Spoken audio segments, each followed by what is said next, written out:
Assalamualaikum warahmatullahi wabarakatuh. Bismillah, alhamdulillah, syukru ala ni'amillah, salatu wassalamu ala rasulillah, la hawla wa la quwata illa billah, amma ba'dah. Pada hadirin wal hadirat yang menyaksikan ngaji kitab Lubul Usul, ini ku usulul fiqh wa usuluddin. Mari kita lanjutkan.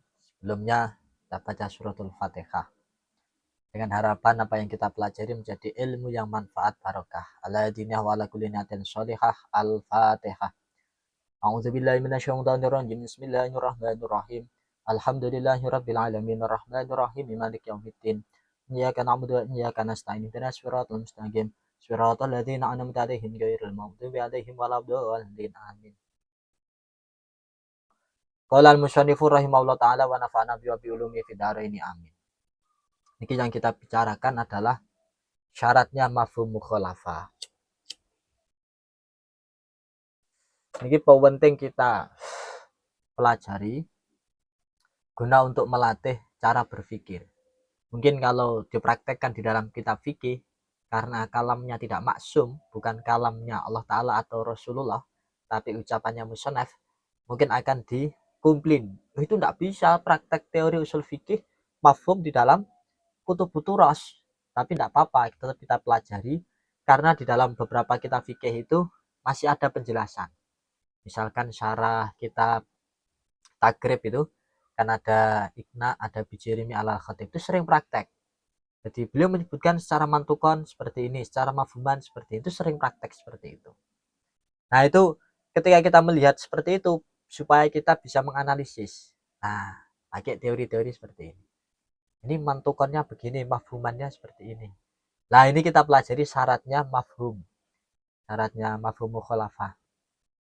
Bismillahirrahmanirrahim. Wa syartu ta syaratnya mafhum mukhalafah iku ala yadhara yen ta ora pertela ditakhsisil mantuki maring nentokaken perkara kang den ucapaken bidik riklawan den sebut apa sing ora pertela faedatun swiji faedah gairu nafi hukmin kang nafiaken gairu nafi hukmin kang sakliyane nafiaken hukum giri kang sakliyane mantuk.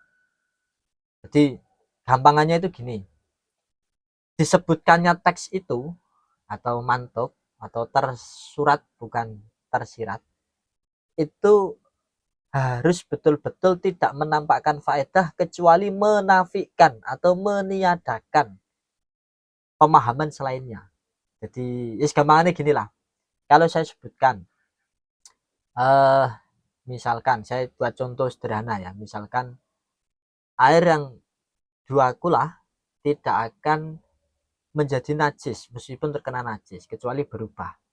Mafhum mukhalafahnya bagaimana? Ketika tidak dua kulah nanti berlaku ketentuan berubah atau tidak, kalau terkena najis ya najis. Nah ini yang tidak disebutkan itu betul-betul ditiadakan atau dinafikan atau tidak dianggap hukumnya. Gambarnya seperti itu sajalah. Atau kita ambil contoh yang di sini saja, yang di Lubul Usul biar nanti lebih enak. Kan khurija lil ghalib fil asah. Kan khurija kok yen to den tokaken apa? Al madkur lil ghalibi krana wis kabrah fil asah dil miturut asah. Contoh seperti firman-Nya Allah Ta'ala. Wa rabaibukum allati fi hujurikum. Jadi anak kualon, anak apa? Kualon tahu bahasa Indonesianya? Anak tiri ya. Anak tiri yang berada di pangkuan seorang suami, seorang suami barunya itu. Nah ini bagaimana? Kalau kita melihat secara teks, secara tekstual, di situ harus di pangkuan. Wa rabaibukum allati fi hujurikum. Di pangkuan. Bagaimana kalau anak kualon atau anak tiri itu tidak di pangkuan? Mestinya kan bisa kita mafhum mukhalafah kan. Oh berarti tidak apa-apa. Nah, tidak terkena hukum yang sama dengan ini. Tetapi ini tidak bisa mempraktekkan mafhum mukhalafah dalam contoh ini, tidak bisa karena itu khurijalil ghalib. Jadi itu tidak disebutkan atau disebutkan fi hujurikum itu karena ghalibnya. Biasanya anak kualon itu ya dirumati bapak. Bukan berarti kalau tidak di pangkuannya terus tidak apa-apa, di gasak itu tidak apa-apa, tidak seperti itu. Oke, itu satu. Auli khaufi tuhmatin. Nah, ini lebih mudah kalau mencontohkan ini. Mungkin jenengan masih belum gambar. Saya tahu itu. Nah, kalau kita melihat contoh yang ini, auli khaufi tuhmatin utawa krana wedi dan salah cipta. Jadi misalkan gini, ada orang baru masuk Islam. Kakoli kori bi ahdin bil Islam. Li abdihi bi huduril muslimin. Ada seorang baru masuk Islam memerintahkan budaknya untuk bersedekah. Tasodak bihada alal muslimin. Sedekahkan ini kepada orang-orang muslim. Karena dia baru masuk Islam, menyebutkan teks alal muslimin itu karena li khaufi tuhmatin. Dia takut dianggap tidak tenanan dalam masuk Islam, sehingga tidak bisa kita fahami maksud dia adalah hanya kepada orang Islam, tidak bisa, karena dalam konteks itu liho fituhmatin, dia takut diduga buruk, ada perspektif negatif, sehingga meskipun tasod takbiyada alal muslimin tapi maksudnya adalah wayuri dua goirohu, yo karo sekak muslim ya podo dikai sedekah sisan, paham ya? Nah, nikulah usulul fikih, monggo boleh dikopi nih. Auli muwafaqatil waqi' utawa krana nyocoki kejadian.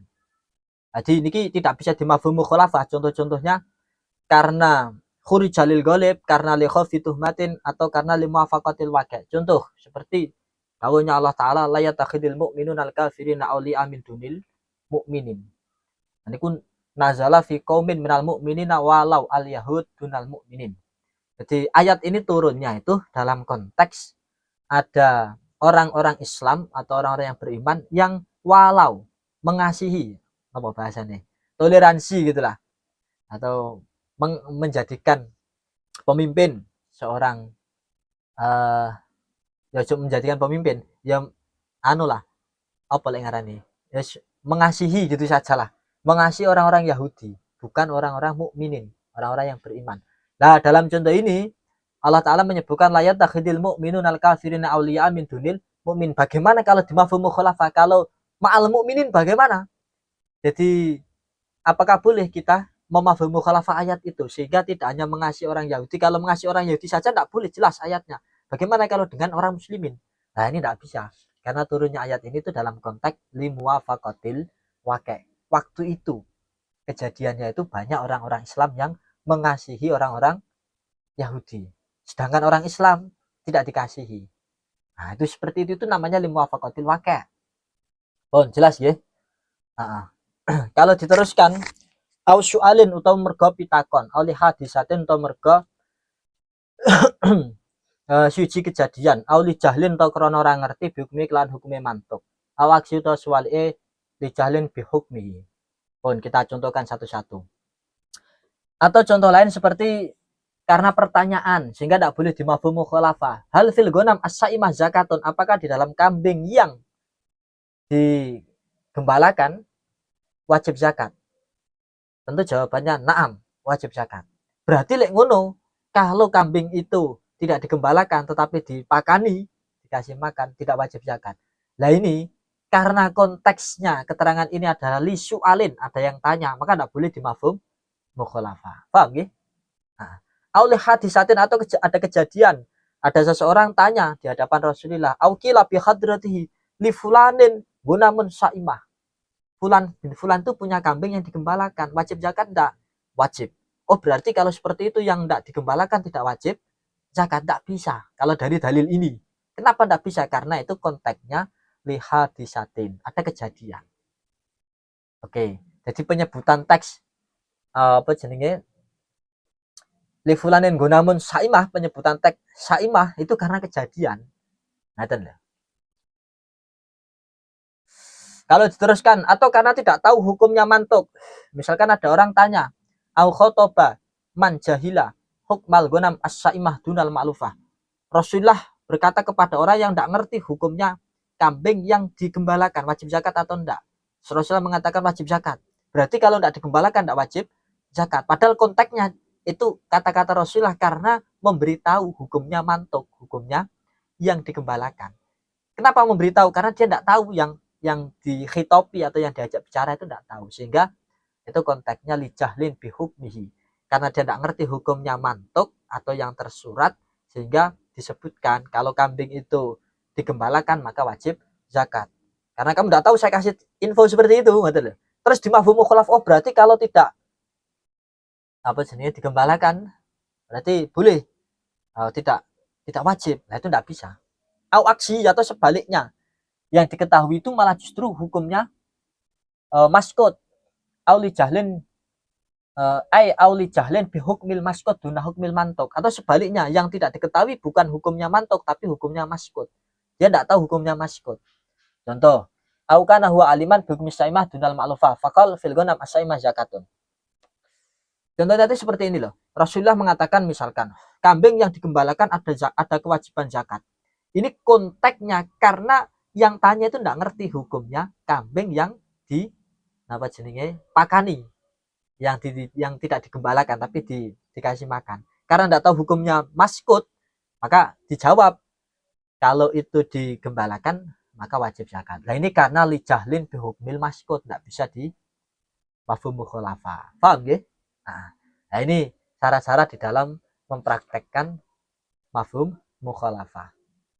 Pun wala yamna olan ora nyegah apa matkur kiasal maskuti ing nyasaken perkara kang ora den ucapaken bil mantuki kelawan kang den ucapaken.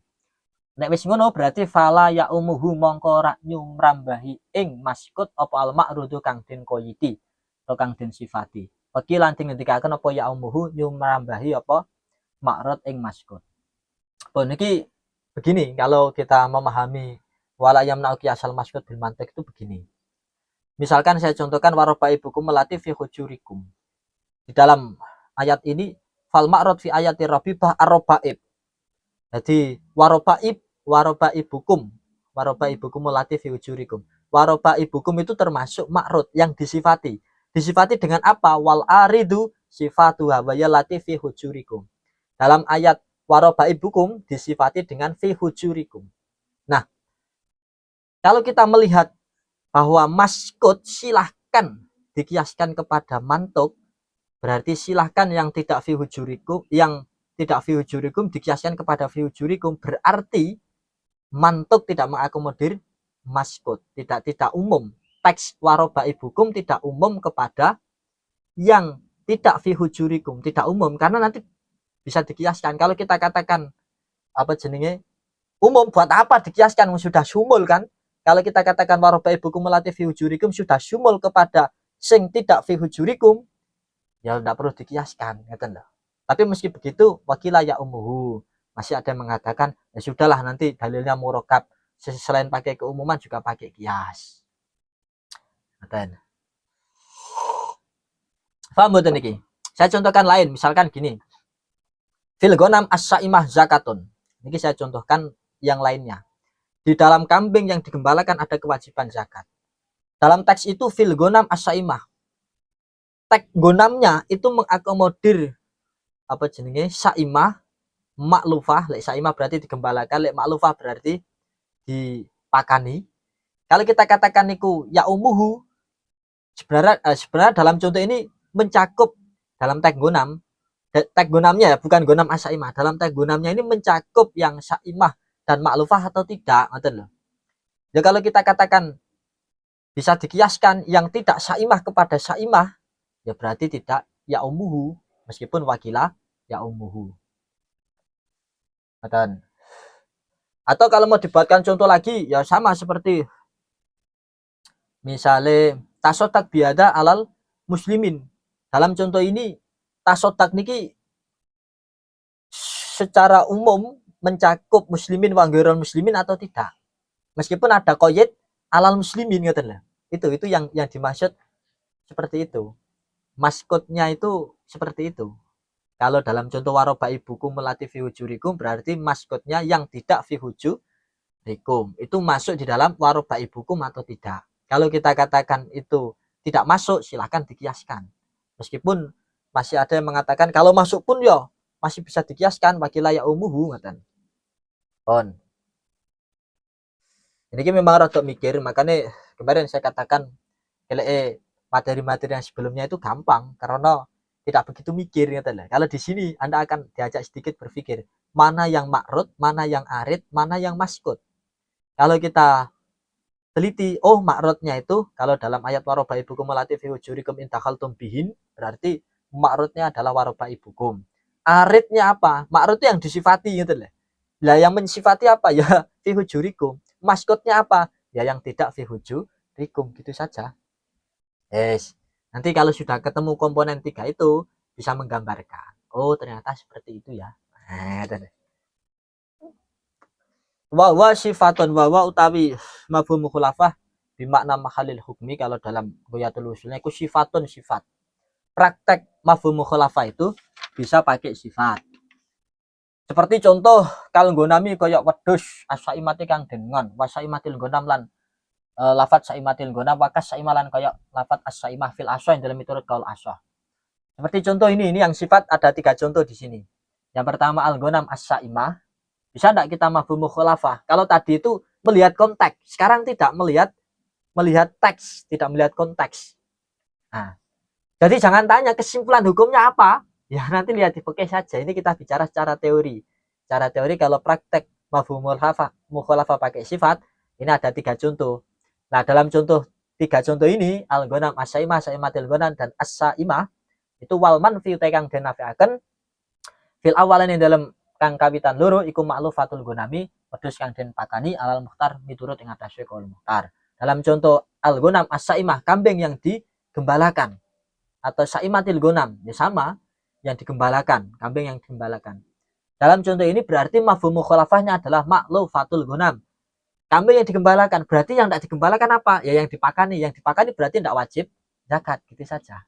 Lalu sebenarnya kalau tidak dipakani wajib zakat atau tidak? Kalau dalam fikih ya tidak, mau dipakani ke wajib zakat, ngeten loh. Kalau tadi itu katanya tidak bisa dimafhum. Tadi itu bicara dalam konteks memahami dari sudut pandang kejadiannya, dari sudut pandang soalnya, bukan dari sudut pandang teksnya, tapi konteksnya.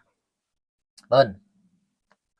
Kalau dalam contoh yang ketiga as-saimah yang digembalakan, berarti mafhum mukhalafahnya apa?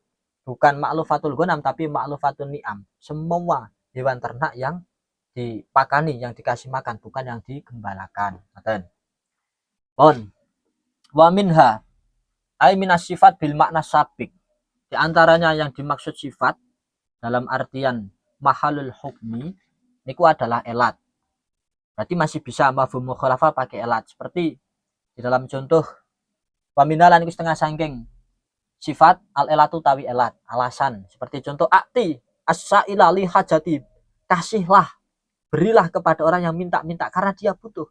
Berarti mafhumnya kalau tidak butuh tidak usah dikasih, tidak harus dikasih. Ingat ini dulu. Pohon. Wa darfulan daraf, zamanan au makanan. Seperti contoh safir godan, berangkatlah besok. Berarti kalau disebutkan berangkatlah besok, jangan berangkat selain besok. Entah itu sekarang, entah itu tahun depan dan seterusnya. Jelas ya? Nah, atau contoh lain misalnya niku yang dorof zaman. Kalau yang dorof makan seperti wajlis amama fulanin, duduklah di depan fulan. Berarti kalau disuruh duduk di depan fulan tak boleh. Kamu duduk di sampingnya atau di belakangnya. Ailafi goiri min bakiyati jihadihi. Oh, jelas ya? Kemudian selanjutnya adalah hal. Wal halulan hal. Seperti ahsin ilal abdi mutian. Berbuatlah baik kepada seorang budak yang taat. Berarti mafhum mukhalafahnya kalau tidak taat tidak usah ahsin aila asyan, yang maksiat tidak usah ahsin. Itu niku lho. Bon, selanjutnya gini ku syarat, wasyartulan syarat seperti contoh wa in kunna ulati hamlin fa anfiqu alaihim. Ini di dalam surat At-Tolak. Kalau istri yang ditalak itu mengandung, maka berilah nafkah kepadanya. Berarti kalau di mafhum mukhalafah yang tidak mengandung tidak usah anfiku. Ai fa ghairuhuna la yajibul infak alaihinna. Bon. Kalau diteruskan wakada al goyatu, termasuk di dalam hal ini gini kung goyah. Seperti di dalam dawuhnya Allah Ta'ala, fa in talaqa fala tahillu lahu min ba'du hatta tankiha zaujan ghairah. Kalau sudah ditalak berarti sudah tidak boleh sudah tidak halal baginya. Kalau sudah ditalak tidak halal baginya sampai dia menikah hatta tankiha zaujan ghairah. Nah ini ada goyah hatta tankiha. Berarti kalau sudah dinikah silahkan menjadi halal baginya untuk disentuh, untuk dinikahi. Faidan nakahatu tahillu lil awal bisyartihi. Tapi ya kalau nanti di dalam urusan talak bain atau talak 3 nanti kan harus ada syarat-syarat yang terpenuhi. Gini harus ada muhalil dan seterusnya. Termasuk watak dimul makmuli goliban. Watak dimul makmuli lan dinginakan makmul goliban yang dalam kaprai. secara umum, termasuk diantaranya adalah mendahulukan makmul, seperti dawuhnya Allah Ta'ala, iya kanak budu. Dalam contoh ini berarti mafhumnya adalah ai la goiruka, hanya kepadamu, maksudnya Allah Ta'ala, nak budu, kita menyembah, berarti tidak menyembah selainnya Allah Ta'ala. Meskipun dalam hal ini ada yang mengatakan wakila la yufidul hasr, tidak bisa memberikan faedah hasr, meringkas, hanya, tidak bisa. Wa inna ma'afatu fi iyyaka na'budu lil qarinah, itu kenapa kok di dalam ayat iyyaka na'budu bisa difahami hasr, bukan karena takdimul makmulnya, tapi karena ada qarinah. Apa qarinahnya? Wa ya al ilmu bi anna qailihi al mu'minin la ya'buduna ghaira dzalika. Gini ku karena orang mukmin itu yang tidak menyembah selain Allah Ta'ala, gitu saja. Bon. Kalau diteruskan wal adatulan adat bilangan, seperti dawuhnya Allah Ta'ala fajlidu samani najalta, silakan dijilid 80 kali. Berarti kalau seperti ini, aila aksar wala akal, tidak boleh lebih dari 80, tidak boleh kurang dari 80. On. Jelas betul niki. Niki pokoknya sementing jenengan ngertas murote ngoten riyen mawon. Wa yufidul hasr innama, wa yufidul lan maite al hasra ing ringkes apa innama bil kasih lan den maca kasrah fil aswah. Yang bisa memberikan faedah hasr niku adalah lafaz innama dengan dibaca kasrah. Wa ma bil aubi naman hasr akhir waqt asbiku in kasdun duhar. Nah, innama. On. Kemudian jelas ya, contoh seperti innama ilahukum Allah, innama ilahukumullah dalam surat Toha. Sesungguhnya yang menjadi Tuhan kalian semua atau Tuhan kita itu ya hanya Allah Ta'ala. Ailah goiru, tidak selainnya Allah Ta'ala. Termasuk yang bisa memberikan faedah hasr, gini ku wadomirul fasilan, domir fasal. Seperti fawlahu wal wali. Jadi Allah Ta'ala, hanya Allah Ta'ala yang menjadi wali atau penolong. Fa goiru laisa biwaliyin nasirin. Berarti selainnya Allah Ta'ala bukan penolong, tidak bisa menolong. Ya hanya Allah Ta'ala. Ini konteksnya tauhid. Wala wa illa al istisnaiyah, termasuk yang bisa memberikan faedah hasr gini kula dan illa yang berfaedah istisna, seperti di sini niki pun dimurati mawon pun gamblang niki, seperti di dalam contoh la alima illa zaidun, tidak ada yang alim kecuali Zaid, ada la dan illa, la alima illa zaidun. Berarti kalau dilihat dari contoh ini atau contoh lain misalnya wa maqama illa zaidun, tidaklah berdiri kecuali Zaid, secara mantuk berarti nafyul ilmi wal qiyam an ghairi zaidin. Secara mantuk menunjukkan tidak ada yang berdiri atau yang punya ilmu kecuali Zaid. La alima illa Zaidun, tidak ada yang alim kecuali Zaid. Berarti secara mantuk yang alim hanya Zaid. Wa maqama illa Zaidun, tidak ada yang berdiri selain Zaid kecuali Zaid. Berarti yang berdiri hanya Zaid. Secara mantuk pemahamannya seperti itu. Secara mafhum bagaimana? Wa mafhumuhuma isbatul ilmi wal qiyam li Zaidin. Secara mafhum berarti menetapkan keilmuan atau berdiri kepada Zaid. Pun jelas niki. Wahwa utawi la kale ilan iku a'laha, luweh luhur-luhure hasr, yang paling top di dalam iku a'laha luweh luhur-luhure mafhum mukhalafah, yang paling top di dalam mafhum mukhalafah niku la dan illa. Bahwa al akhir bahwa nahwu la wa illa al istisnaya iku a'laha anwa'u anwa'i mafhumil mukhalafah. Pun jelas niki. Yang paling top di dalam mafhum mukhalafah itu pakai la dan illa. Terus fama nuli perkara kilat kang den ngendikaken apa ma iku mantukun mantuk kal goyati kaya goyah wa inama lan inama. Kemudian setelah itu adalah yang ada khilaf yang mengatakan itu mantuk. Ini yang tingkatan selanjutnya setelahnya la dan ilah. Tingkatan mafhum mukhalafah yang paling a'la setelahnya la dan ilah. Ini ku makila mantukun. Yang masih ada kil mengatakan itu mantuk seperti goyah dan inama.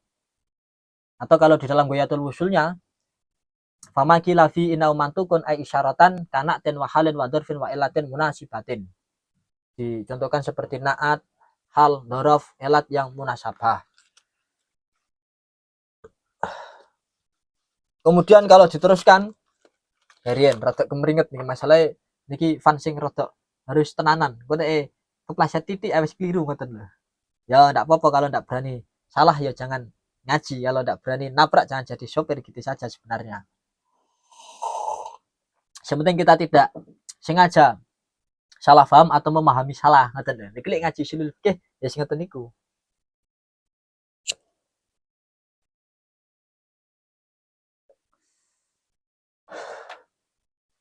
Fasyartu fasifatun ukhra munasibatun wa ghairu munasibatin fal adadu. Fasyartu nulis syarat Fasifatun nuli sifat ukhra kang meneh munasibatun kang mantesi maring hukum banggiru munasibatun lan kang ora mantesi maring hukum faladatu nuli adat. Niki secara urutan saja. Fatak dimbul makmuli nuli dingenaken makmul utawa kang den amali. Heeh.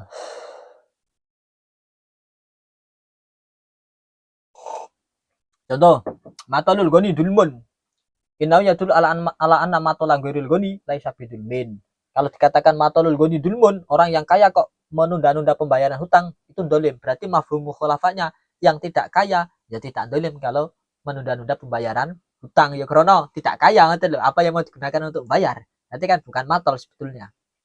Wal mafahimu ta pira-pira mafhum iku hujatun kena den gawe hujah lugotan dalam cara bahasa fil asyah. Di dalam memahami teks ini berarti mafhum itu bisa dibuat sebagai hujah di dalam bahasa, dalam konteks bahasa. Di dalam konteks bahasa. Meskipun kalau diteruskan wakilah hujatun syar'an. Ada yang mengatakan itu bisa kalau di dalam syariat, masih ada yang mengatakan seperti itu. Wakilah hujatun maknan. Masih ada juga yang mengatakan bisa dijadikan hujah di dalam urusan maknan. Makanya ya khilaf gitu sajalah. Apakah mafhum mukhalafah itu bisa dipakai kita ya bisa biasanya bahasa masalah seperti itu. Ngoten. Walaisalan harane kuminas setengah saking mafhum mukhalafah apa alaqabu mafhum laqab. Bilasan dalam turut kal asya. Alaman kana isma jinsin au isma jam'in kalau dalam goyatul usulnya. Tidak bisa pakai mafhum mukhalafah menggunakan laqab. Laqab itu nama. Baik itu alam asma, alam isim jamak atau isim jenis. Contoh seperti ala zaidin hajjun. Zaid wajib haji. Berarti yang tidak Zaid tidak wajib haji. Lah itu tidak bisa. Mafhum mukhalafah seperti itu karena itu laqab. Bahwa mas'alatun minal altaf khudusul maudu'at al-lugawiyah wallahu alam. Bisa kesimpulannya yang kita bicarakan ini di dalam masalah mafhum mukhalafah itu syaratnya bagaimana. Nanti silakan dipraktekkan. Syaratnya bagaimana mafhum mukhalafah itu. Kemudian kalau sudah disetatuskan kalau sudah maskut atau tersirat itu terakomodir di dalam tersurat atau tidak fi khilafun. Kemudian di dalam selanjutnya polemik mengenai hasr. Hasr itu bisa diraih dengan apa saja. Yang diantaranya pakai hasr niku hanya hanya. Jadi kalau misalkan inama yakhsallah min ibadil ulama, itu jangan difahami yang takut kepada ulama itulah yang takut kepada Allah itulah ulama, sehingga Allah niku ya ulama, pedes niku ya ulama. Kalau dia takut pada Allah Ta'ala jangan seperti itu.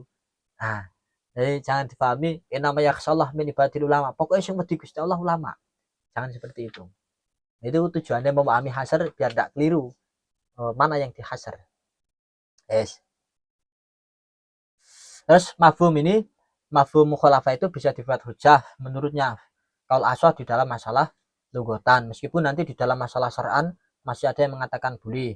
Di dalam maknan juga masih ada yang mengatakan boleh. Wa minna mas'alatun minal altaf hudusul maudu'at wallahu alam bisawab. Sekian dari saya. Kurang lebihnya mohon maaf, semoga bermanfaat. Bila ada salah ya dikoreksi sendiri. Mari kita tutup dengan bacaan suratul Fatihah. Al-Fatihah. A'udzubillahi minasyaitonir rajim. Bismillahirrahmanirrahim. Alhamdulillahirabbil alamin arrahmanir rahim maliki yaumiddin. Iyyaka na'budu wa iyyaka nasta'in. Ihdinas siratal mustaqim. Siratal ladzina an'amta 'alaihim ghairil maghdubi 'alaihim waladdallin. Sekian alafu minkum, semoga bermanfaat. Kurang lebihnya mohon maaf. Assalamualaikum warahmatullahi wabarakatuh. Sallallahu Nabi Muhammad.